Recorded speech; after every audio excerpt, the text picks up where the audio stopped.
Hi everyone, it's good to be back again with you with another video. This one is a very short video I'll be doing, and it's regarding my setup.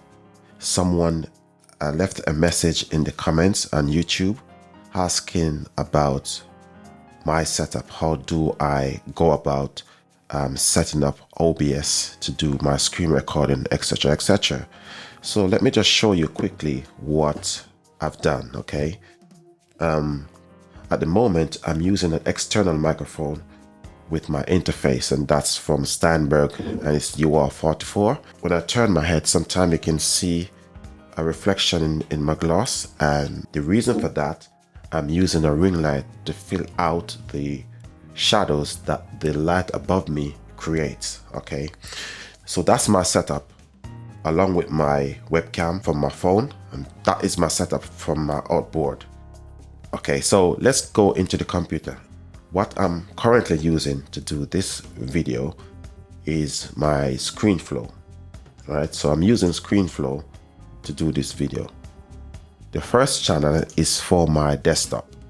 So what you see here is my actual monitor.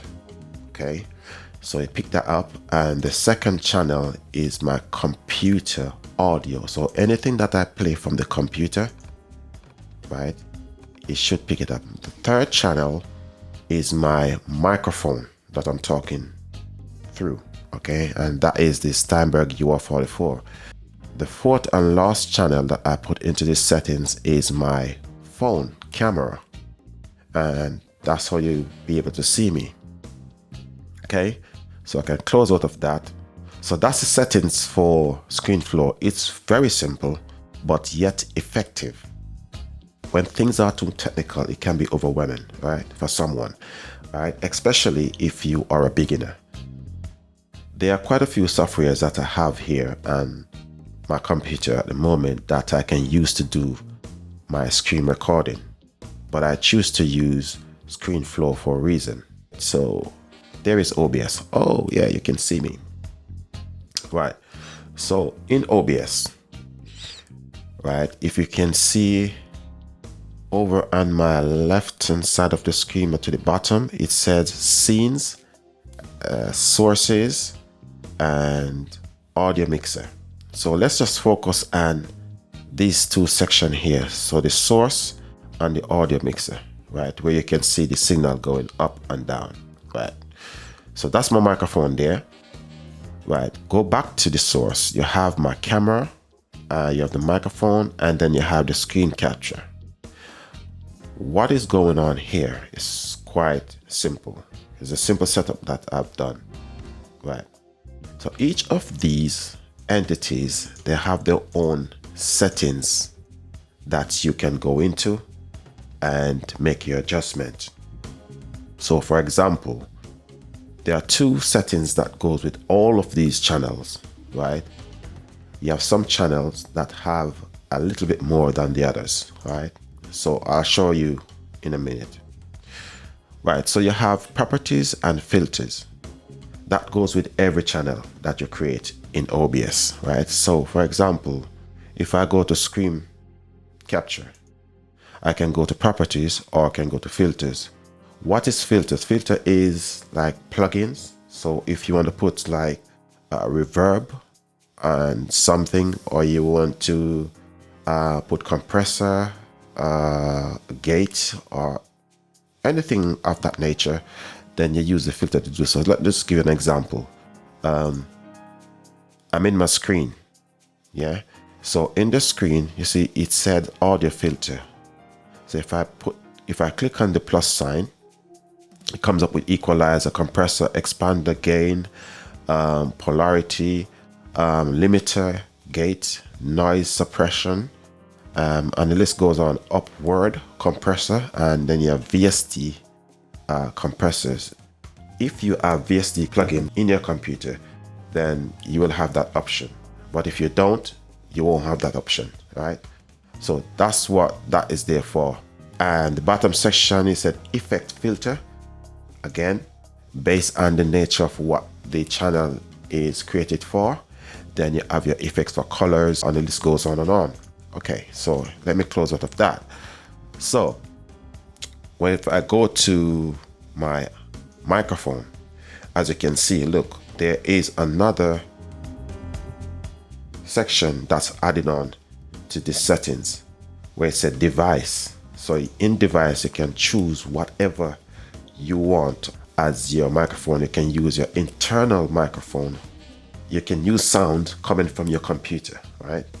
That's your basic settings in OBS. There are a few ways to approach this. There are a few ways that you can get your properties and filters up. One, when you click on any of these, you can go to the top and you access it here, or you right click on the actual channel itself and you can see it at the bottom. It said filters and properties. Right, in properties, because I click on screen capture, this is what comes up. It says show cursor or hide OBS from capture. So let's focus on these two. Now, if I'm using OBS as my screen recorder, this is what I would normally do, is hide OBS from you, but I can see OBS, okay? If I'm not doing any review on OBS, I don't need to show it.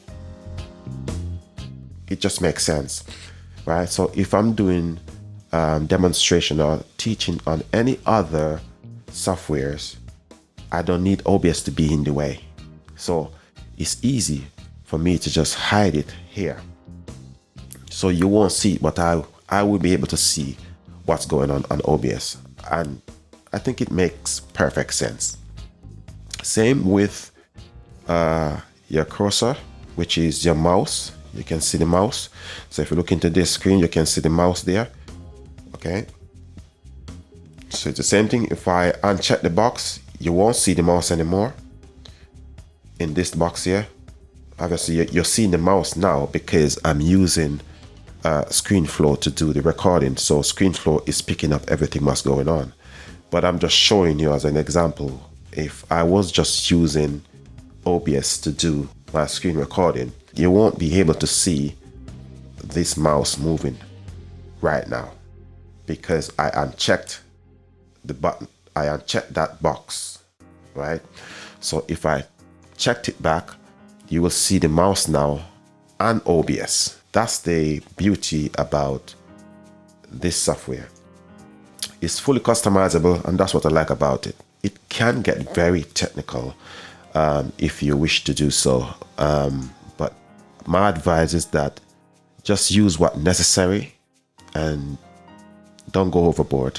Very quickly, it can become very confusing.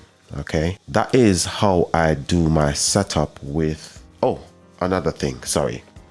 One more thing, a very important information I need to bring to you. Now, if you look at my channel, when I talk, the signal comes in. When I stop talking, the signal goes very quiet. So if you can look, there you go. So it goes quiet. Why is that? Let me show you. If I click on the settings right beside the channel, it brings up this page. You scroll down to the very bottom where you see filter, properties, advanced properties. So let's go to filter first. If I go into filter, look what happened here. So I have in filter here noise gate and compressor. How do I get it here? I go to the plus button here and I activate it from here. Okay. So this is my chain of plugins. I put my gate first and then my compressor on. Why do I do that? I don't want my gate to get any form of reflection from the compressor. Okay, so I use the gate first. The reason why I use the gate before the compressor, because I don't want the gate to be manipulated by the compressor. Okay, that is very tricky to do it this way.